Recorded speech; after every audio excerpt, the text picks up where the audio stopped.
আসসালামু আলাইকুম ভিউয়ার্স, কেমন আছেন সবাই? আশা করছি সকলেই ভালো আছেন।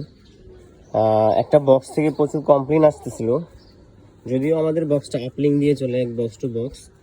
তো ওই বক্সটা এখন আজকে আমরা ফাইবার করব এবং এটা সমাধান করে দিব। কাস্টমার কমপ্লেইন করে লাইন থাকে না, প্রতিদিনই কমপ্লেইন করতেছে লাইন থাকে না। এই যে কোনো নিয়ে আসলাম এক্সপনের, ডিবিসির এক্সপন। ওই যে আমার উস্তাদ কাজ করতেছে, এখন আমরা এটাকে ফাইবার করে দেবো। এখানে হচ্ছে বক্স। হ্যাঁ, তো যাদের এরকম কাস্টমার কমপ্লেইন আছে তারা অবশ্যই যতগুলো বক্স আছে আপলিং দিয়ে চলে সবগুলো হচ্ছে আপনারা ফাইবার করে ফেলবেন, ঠিক আছে? ফাইবার করলে সুবিধা হচ্ছে আপনার লাইনের ঝামেলাগুলো কম হয়, বুঝতে পারছেন? এই দেখেন জয়েন দিচ্ছে মেশিন দিয়ে। তো জয়েন দেওয়ার পর হচ্ছে আমরা এই যে অনুটা লাগাই দিব এখানে বক্সে।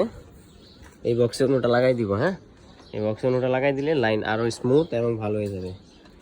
তো ছোট্ট একটা শর্ট ভিডিও করলাম। তো যারা এরকম কমপ্লেইন পান কাস্টমারদের যে লাইন ছেড়ে ছেড়ে দেয়, লাইন চলে না ঠিক মতো, ওইগুলো যদি ফাইবার করা না থাকে তাহলে হচ্ছে ফাইবার করে দিবেন। আর যদি ফাইবার করা থাকে তারপরেও কমপ্লেইন আসে তাহলে হচ্ছে আপনারা ডিবিটা চেক করবেন। ডিবি চেক করবেন যে পাওয়ারটা সব ঠিকঠাক আছে কিনা, বুঝতে পারছেন? সাথেই থাকবেন, নেক্সট ভিডিওতে আসবে তাড়াতাড়ি। দ্বিতীয় ভিডিওতে আমরা বলে দিব কি কি করবেন না করবেন সব। দেখা হচ্ছে পরের ভিডিওতে। আসসালামু আলাইকুম।